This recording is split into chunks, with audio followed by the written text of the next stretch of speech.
Assalamualaikum warahmatullahi wabarakatuh. Hari ini metodologi penelitian akan membahas tentang pendahuluan atau bab 1. Selamat menyaksikan. Ya, sebentar lagi teman-teman akan menyusun skripsi sebagai tugas akhir syarat lulus. Pada bab 1 terdapat latar belakang masalah penelitian.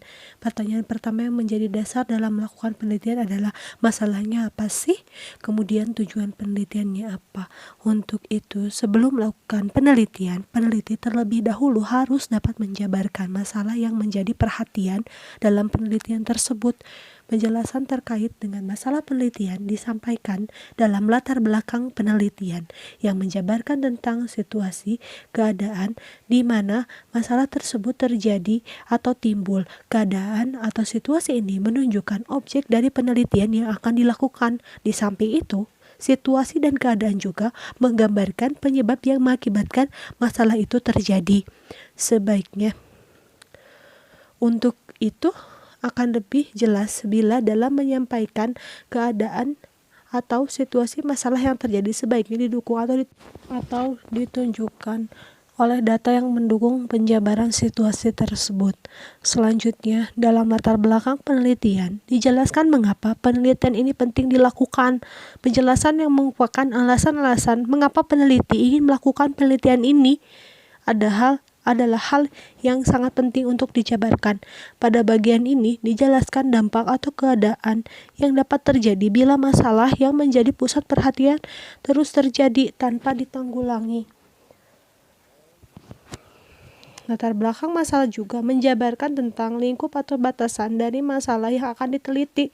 Penjelasan yang menggambarkan bagaimana keterkaitan masalah dengan faktor-faktor penyebabnya serta dampaknya yang merupakan tujuan penelitian juga perlu disampaikan.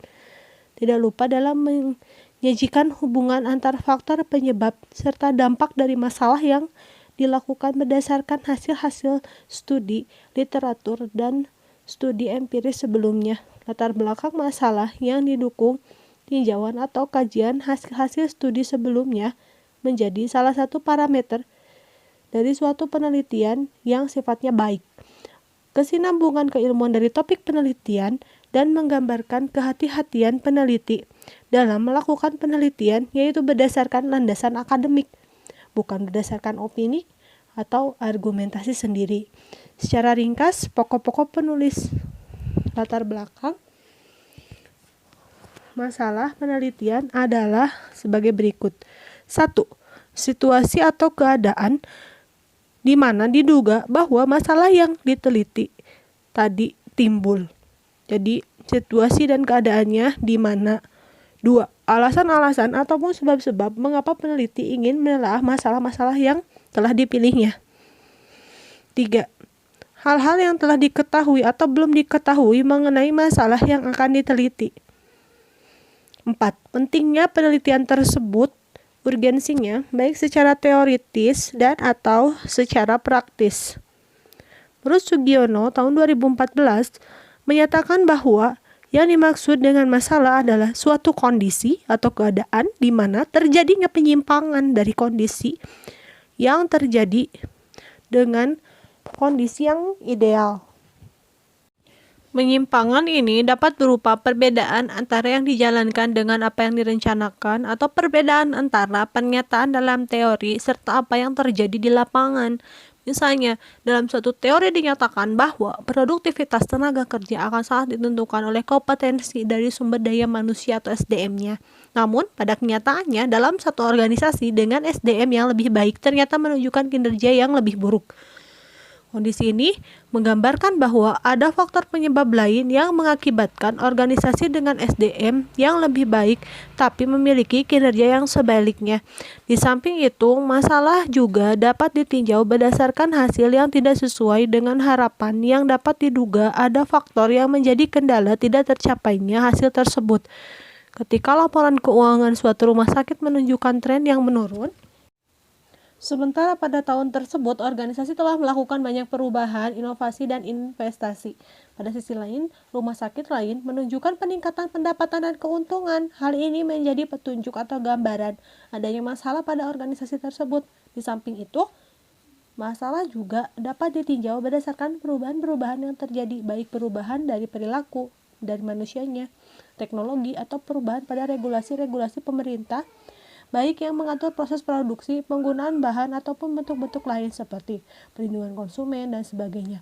Berikut adalah contoh gambaran masalah yang dijabarkan pada latar belakang suatu penelitian deskriptif tentang gambaran aktivitas enzim gamma glutamil transpeptidase atau GGT pada tenaga laboratorium kimia. Perhatikan pokok-pokok bahasannya. Saat terdapat lebih dari 30.000 bahan kimia bentuk produk komersial tiap tahun, daftar ini bertambah sekitar 1.000 campuran baru. Bahan-bahan kimia tersebut ada yang digunakan sebagai bahan tambahan makanan, obat-obatan, pestisida, dan berkembangnya ilmu pengetahuan saat ini telah banyak instansi-instansi yang bergerak di bidang kimia seperti laboratorium, balai-balai penelitian, dan industri-industri. Telah kita ketahui bahwa bahan kimia tersebut bersifat toksik dan berbahaya dan merupakan zat yang bersifat karsinogen, dapat menyebabkan kanker. Dalam kehidupan sehari-hari, tenaga laboratorium selalu dihadapkan pada bahaya tersebut, misalnya bahaya infeksius, regensia yang toksik, peralatan listrik, maupun gelas yang digunakan secara rutin. Bahaya-bahaya tergolong sebagai berikut. 1. Bahaya kebakaran dan ledakan zat yang mudah terbakar atau meledak. 2. Bahaya keracunan zat kimia. 3. Bahaya radiasi. 4. Bahaya luka bakar. 5. Syok akibat aliran listrik. 6. Bahaya infeksi dari kuman, virus, dan parasit. Pada umumnya, bahaya-bahaya tersebut dapat dihindari sebenarnya dengan usaha-usaha pengamanan atau kesehatan dan keselamatan kerja K3, yaitu dengan penjelasan peraturan disiplin kerja. Apabila usaha-usaha pengamanan para pegawai tersebut tidak baik, akan sangat beresiko untuk terkena bahaya-bahaya tersebut. Kesalahan ini tentunya dapat digunakan untuk latar belakang. Di samping kurangnya pengamanan lama kerja dan pegawai tersebut merupakan faktor yang dapat menimbulkan resiko keterpaparan yang tinggi. Dalam latar belakang diceritakan data tentang bertambahnya jumlah zat kimia yang digunakan dalam kegiatan sehari-hari. Salah satu penggunaan zat kimia yang banyak di laboratorium kimia yang menyebabkan karyawan laboratorium berpeluang banyak terpapar oleh zat-zat kimia tersebut. Hal ini yang dapat meningkatkan paparan bahaya zat kimia pada karyawan adalah minimnya alat keselamatan atau APD yang digunakan dan lamanya karyawan bekerja. Hal tersebut di atas menjelaskan bagaimana situasi atau keadaan di mana dapat diduga bahwa masalah yang ingin diteliti tadi menjadi timbul adanya. Latar belakang masalah selanjutnya adalah bahan-bahan kimia merupakan zat-zat yang toksik dan dapat mempengaruhi kesehatan jika masuk ke dalam tubuh. Ada 3 cara bahan tersebut masuk ke dalam tubuh, yaitu melalui hidung, menghirup gas kimia, uap, debu di udara. Yang kedua, melalui kulit, bahan kimia terserap melalui kulit termasuk mata. 3. Melalui mulut, menghirup atau menelan bahan kimia yang jatuh ke dalam makanan, minuman, rokok, atau tangan. Apabila bahan kimia masuk ke dalam tubuh, maka akan masuk ke peredaran darah dan mencapai organ-organ tubuh, salah satunya adalah hati, dan dapat menyebabkan kerusakan pada sel hati. Efek dari bahan kimia tersebut terhadap tubuh dapat terjadi dalam jangka pendek, atau akut, atau jangka panjang, atau kronis. Efek yang akut tampak seketika setelah keracunan bahan kimia. Efeknya adalah ringan, seperti kerusakan mata atau pingsan karena menghirup asap yang beracun. Dan apabila telah sampai di hati, bisa menyebabkan nekrosis atau kematian sel. Sedangkan efek yang kronis beberapa tahun dapat mengakibatkan kerusakan hati dan akan menjadi sirosis hati. Pada penyakit hati yang disebabkan zat kimia termasuk obat, ditandai dengan meningginya enzim gamma glutamil transpeptidase. Zat-zat kimia dapat meningkatkan aktivitas enzim GGT seperti arsen, fosfor, alkohol, kloroform, klorpromazin. Dengan mengetahui resiko tersebut, diharapkan para tenaga laboratorium kimia dapat lebih menjaga keselamatan kerjanya agar dapat mengurangi resiko keterpaparan yang lebih tinggi. Pada latar belakang lanjutan ini digambarkan apa yang terjadi jika kondisi tersebut dibiarkan. Hal tersebut merupakan alasan-alasan ataupun sebab-sebab mengapa peneliti ingin menelaah masalah-masalah yang dipilihnya. Di samping itu perlu juga dijelaskan hal-hal yang telah diketahui atau belum diketahui mengenai masalah yang akan diteliti, atau dengan kata lain adalah kajian ilmiah yang mendukung masalah dan rencana ke depannya. Masalah tentunya harus dipecahkan. Berikut ini gambaran atau contoh penjelasan alasan-alasan mengapa penelitian tersebut perlu dilakukan. Hati merupakan pusat metabolisme dalam tubuh dan bertanggung jawab atas biotransformasi zat-zat yang berbahaya menjadi zat-zat yang tidak berbahaya atau disebut juga sebagai detoksifikasi. Hati mengusahakan aksi perlindungan dengan mengkonjugasi zat-zat toksik tersebut. Hati yang sehat melakukan detoksifikasi dengan dua mekanisme, yaitu fase 1 dan fase 2. Fase 1, enzim-enzim dalam tubuh menggerakkan zat-zat racun agar lebih mudah diproses di fase 1. Di fase 2 ini ada lagi enzim lain yang merubah racun-racun menjadi bentuk yang lebih mudah dilarutkan oleh air dan relatif tidak toksik. Tubuh kemudian akan membuangnya lewat urin atau feses.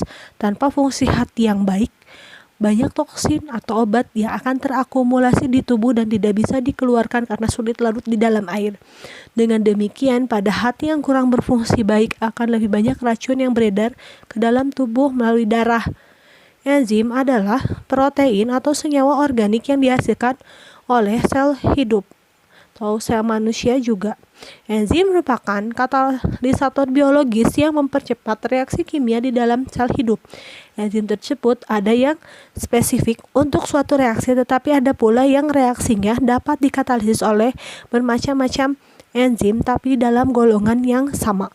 Di hati terdapat bermacam-macam enzim. Salah satu jenis pemeriksaan yang sering digunakan untuk mengetahui adanya kerusakan hati pada hati adalah dengan mengukur aktivitas enzimnya. Bagian terakhir dari penjabaran latar belakang masalah adalah menggambarkan pentingnya penelitian ini baik secara teoritis maupun secara praktis di lapangan. Untuk memahami hal ini, coba saya paparkan contohnya. Penyakit hati ini dapat disebabkan oleh bermacam-macam penyebab seperti virus, keracunan obat, dan zat kimia. Pada penyakit hati yang disebabkan oleh obat dan zat kimia, jika berlangsung lama atau kronis akan sampai menjadi sirosis hati. Untuk menegakkan diagnosis penyakit hati ini dapat diukur aktivitas enzimnya. Salah satunya adalah enzim GGT. Aktivitas enzim GGT dalam serum dapat meningkat pada penyakit hati yang disebabkan oleh zat kimia, termasuk oleh obat-obatan. Itu adalah contoh paparan untuk mengakhiri suatu latar belakang dalam tulisan latar belakang di bab 1. Ringkasan dari paparan mengenai latar belakang penelitian. 1. Masalah dari suatu penelitian yang menjadi pusat penelitian disampaikan pada latar belakang penelitian. 2. Masalah merupakan kondisi terjadinya penyimpangan, yaitu suatu keadaan di mana terjadi perbedaan baik berupa teori dengan prakteknya ataupun antara rencana dan kenyataannya. 3. Latar belakang penelitian dibahas di permulaan bab untuk mendasari langkah-langkah selanjutnya, menjadi panduan langkah-langkah yang berikutnya. 4. Untuk itu, penyusunan latar belakang perlu dilakukan dengan baik mengikuti kaidah-kaidah yang telah ada. Ketika latar belakang telah disusun, maka tahap berikutnya adalah mengidentifikasi, memilih atau membatasi, dan merumuskan masalah penelitian. Jadi 1.2-nya itu adalah mengidentifikasi masalah penelitian, 1.3-nya adalah rumusan masalah. Penelitian idealnya diawali oleh sebuah permasalahan yang membutuhkan pemecahan. Karena itu, Lidi mengatakan no problem no research. No problem no research. Dalam penelitian kesehatan selalu diawali dengan masalah kesehatan yang harus dipecahkan. Penelitian kesehatan ini diharapkan mampu memberikan manfaat bagi perbaikan dan pengembangan program kesehatan untuk mencapai status kesehatan yang optimal. Masalah diartikan sebagai kesenjangan antara harapan dengan realita. Masalah sebaiknya hanya terbatas untuk melakukan pemecahan masalah. Pada umumnya, keadaan berikut bisa dijadikan masalah. 1. Bila ada informasi yang mengakibatkan munculnya kesenjangan dalam pengetahuan kita. 2. Bila ada hasil-hasil yang bertentangan. 3. Bila ada suatu kenyataan dan kita bermaksud menjelaskan suatu penelitian. Namun demikian, dalam mengkaji suatu masalah perlu dibedakan mana masalah dan mana yang gejala atau petunjuk adanya masalah. Misalnya, menurunnya jumlah pasien pada rumah sakit adalah masalah, atau gejala petunjuk adanya masalah. Untuk itu, perlu dilakukan pendalaman untuk membedakan antara masalah dan gejala petunjuk adanya masalah. Bila didalami, penurunan jumlah pasien rumah sakit dapat saja disebabkan oleh ketidakpuasan pasien rumah sakit baik atas layanan yang diberikan atau oleh beban biaya yang tinggi dan mahal. Pada pelaksanaan penelitian, peneliti tidak hanya cukup mengidentifikasi masalah yang akan diteliti. Masalah baru merupakan pernyataan atas yang adanya ketidaksesuaian atau penyimpangan dan hal yang menjadi penyebab atau pendekatan yang dapat mengatasi masalah tersebut masih sangat luas atau banyak. Untuk itu, perlu dilakukan upaya dalam membatasi lingkup kajian atau penelitian yang akan dilakukan sehubungan dengan masalah tersebut. Hal ini dapat dilakukan dengan merumuskan hasil identifikasi masalah dalam suatu identifikasi yang berupa kalimat-kalimat pernyataan yang komprehensif mengenai masalah-masalah dan diakhiri oleh pembatasan masalah. Sudut mana yang akan secara khusus diteliti dalam penelitian. Setelah menyusun latar belakang masalah, maka harus tahu karakteristik masalah yang baik itu seperti apa. Seperti diketahui bahwa kegiatan penelitian merupakan suatu kegiatan yang membutuhkan biaya dan upaya yang sungguh-sungguh dengan tujuan untuk mencari solusi atau jawaban suatu masalah. Untuk itu, masalah yang dijadikan topik penelitian harus merupakan masalah yang baik atau berharga untuk diteliti. Berikut ini beberapa kriteria atau rujukan untuk mengetahui apakah masalah ini baik atau tidak untuk diangkat. 1. Masalah yang diambil benar-benar menarik. 2. Pemecahan masalah harus bermanfaat bagi orang-orang yang berkepentingan di bidangnya. 3. Masalah tersebut merupakan sesuatu yang baru. 4. Masalah yang baik mengandung rancangan yang lebih kompleks dan banyak. 5.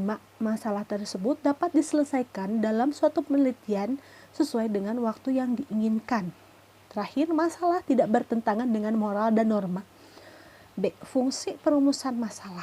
Apa sih fungsinya? Rumusan masalah atau problem statement merupakan pernyataan dari hasil identifikasi masalah atau pernyataan atas penyimpangan yang terjadi.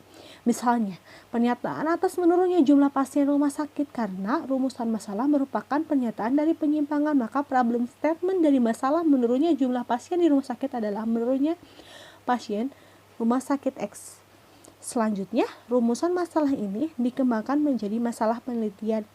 Tujuan dari menjabarkan rumusan masalah menjadi masalah penelitian karena dalam menyelesaikan suatu masalah yang beragam dapat digunakan banyak solusi. Di samping itu, dengan menjabarkan masalah dalam masalah penelitian akan memudahkan peneliti dalam menentukan batasan penelitian karena pastinya solusinya akan luas.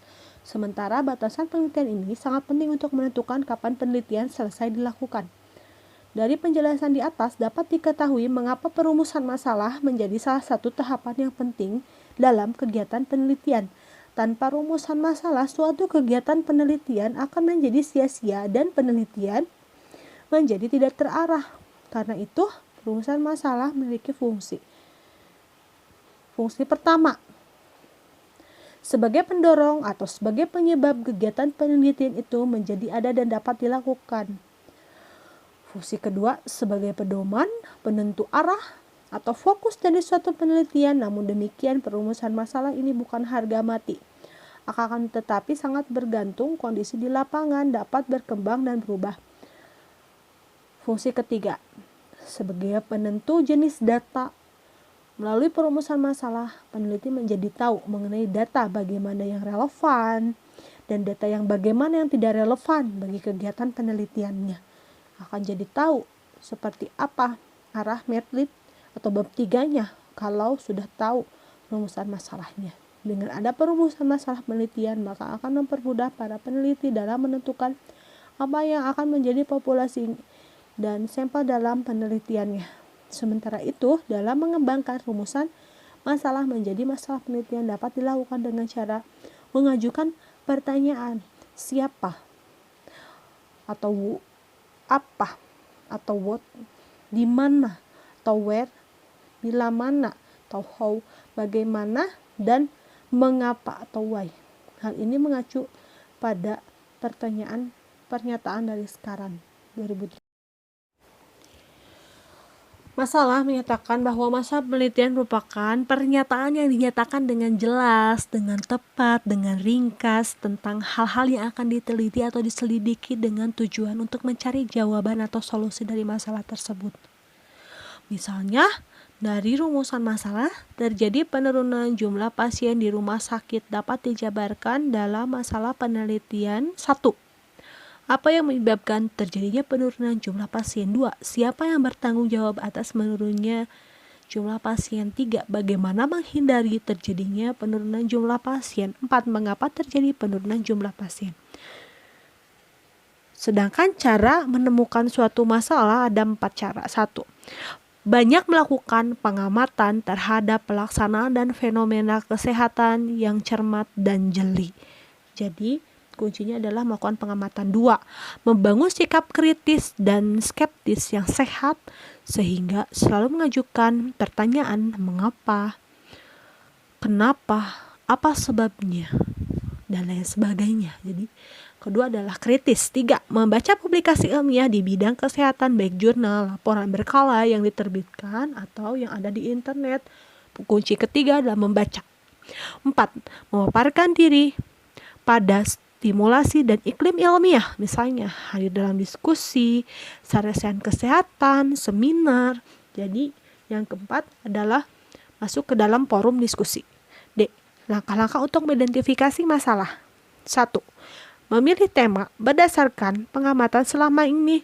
Dalam pemilihan tema ini diperlukan kepekaan serta dipikirkan implikasinya terhadap pengembangan dan perbaikan di bidang kesehatan. 2. Di dalam memilih tema pertimbangkanlah minat, kapasitas, ketersediaan waktu, tenaga, dan dana dari peneliti.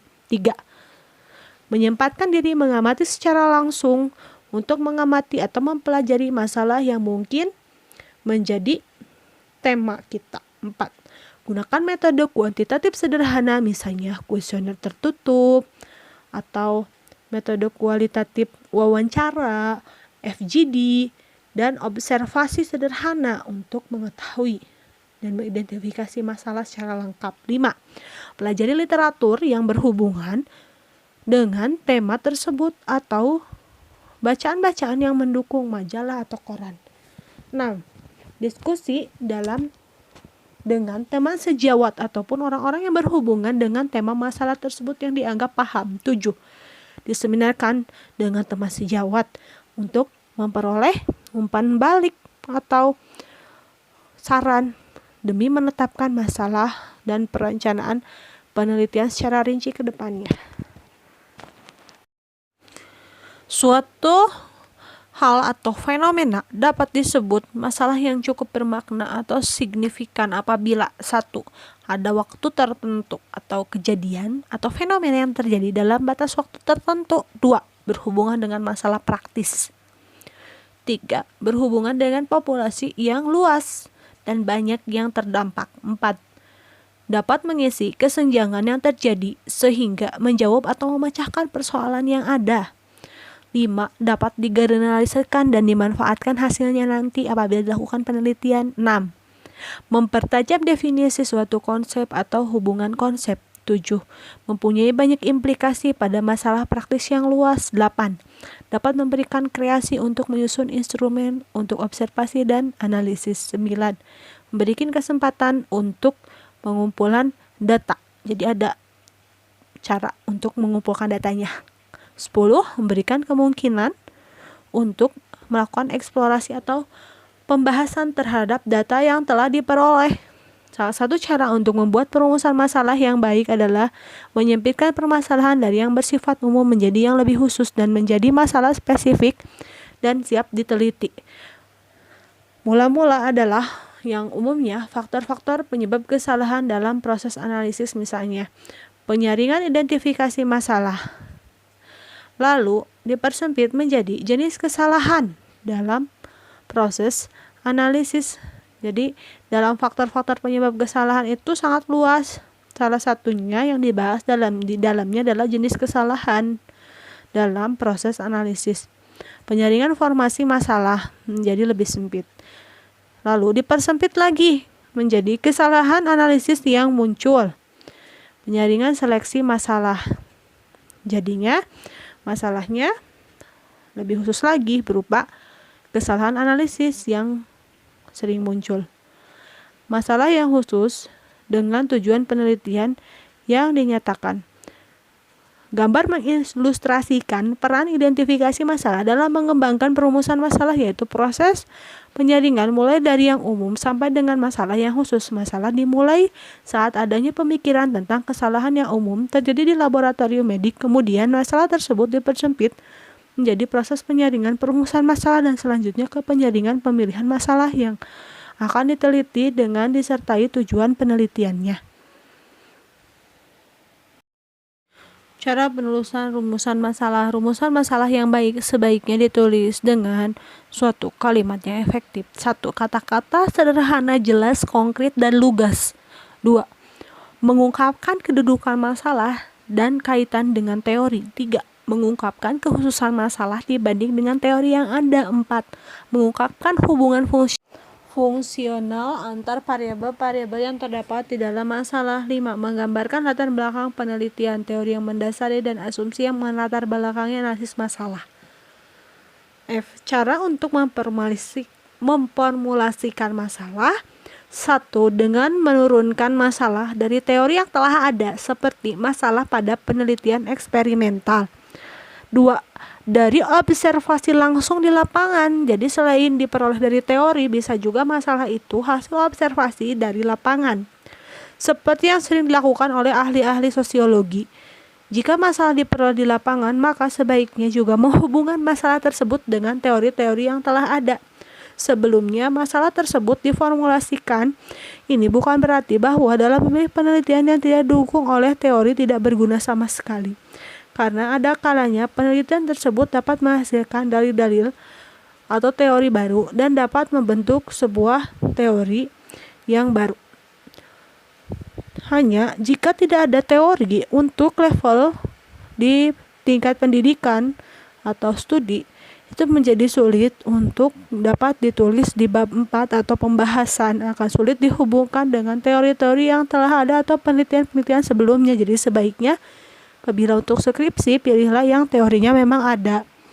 Ringkasan dari rumusan dan identifikasi masalah adalah sesuatu dianggap sebagai suatu masalah jika terdapat kesenjangan antara harapan dan kenyataan, dan kesenjangan tersebut dinilai penting untuk diselesaikan. 2. Dalam merumuskan suatu permasalahan, perlu diperhatikan karakteristik rumusan masalah yang baik, antara lain manfaatnya. Jika rumusan masalah tersebut diselesaikan, merupakan sesuatu yang baru, memungkinkan untuk dilaksanakan, dan lain sebagainya. 3. Sesuai dengan fungsinya, rumusan masalah akan menjadi panduan untuk merencanakan penelitian ke tahap selanjutnya, seperti menyusun kerangka konsep dan desain penelitian. Selanjutnya, masalah dapat diperoleh dengan beberapa cara, antara lain dari textbook, kajian ilmiah, atau fenomena sehari-hari. Salah satu cara untuk menyusun rumusan masalah yang baik adalah dengan cara menyempitkan permasalahan yang bersifat umum menjadi permasalahan yang bersifat khusus sampai menjadi permasalahan yang layak untuk diteliti. Saat merumuskan masalah, perhatikan pula cara penulisan rumusan masalahnya dan cara untuk memformulasikan masalah tersebut. Tujuan penelitian. Tujuan penelitian adalah suatu indikasi ke arah mana atau data informasi apa yang nanti hendak dicari melalui penelitian ini. Lalu tujuan penelitian dirumuskan dalam bentuk pernyataan yang konkret, dapat diamati atau observable, dan dapat diukur atau measurable. Biasanya tujuan penelitian dibedakan atas dua, yaitu tujuan umum dan tujuan khusus. Tujuan khusus pada hakikatnya adalah penjabaran dari tujuan umum, dan tujuan khusus adalah biasanya lebih rinci dari tujuan umum. Apabila hanya terdapat satu tujuan khusus, dapat dibedakan dalam konteks kalimatnya, tapi tetap harus dicantumkan tujuan khususnya. Misalnya, dalam penelitian pemanfaatan air cucian beras untuk medium pertumbuhan jamur, tujuan khusus dan tujuan umumnya hanya satu. Untuk tujuan umumnya dapat digunakan kalimat ingin mengetahui ada atau tidaknya jamur yang dapat tumbuh dalam medium alternatif cucian beras, dan tujuan khususnya sama akan tetapi dengan konteks yang berbeda, yaitu ingin mengetahui potensi air cucian beras sebagai medium alternatif pertumbuhan jamur. Tetapi untuk penelitian D4TLM sebaiknya dibuat suatu tujuan khusus yang lebih banyak dan lebih rinci karena cakupannya luas. Setelah berbicara mengenai tujuan, selanjutnya adalah manfaat penelitian. Walaupun sebelumnya untuk level D4TLM biasanya sebelum manfaat penelitian ada hipotesis penelitian. Untuk manfaat penelitian adalah kegunaan hasil penelitian nanti baik bagi kepentingan atau pengembangan program maupun kepentingan ilmu pengetahuan. Manfaat terdiri atas manfaat teoritis dan manfaat praktis. Kegunaan secara teoritis adalah untuk pengembangan ilmu pengetahuan, sedangkan kegunaan terapan atau praktis adalah untuk penyelesaian masalah yang ada di lapangan.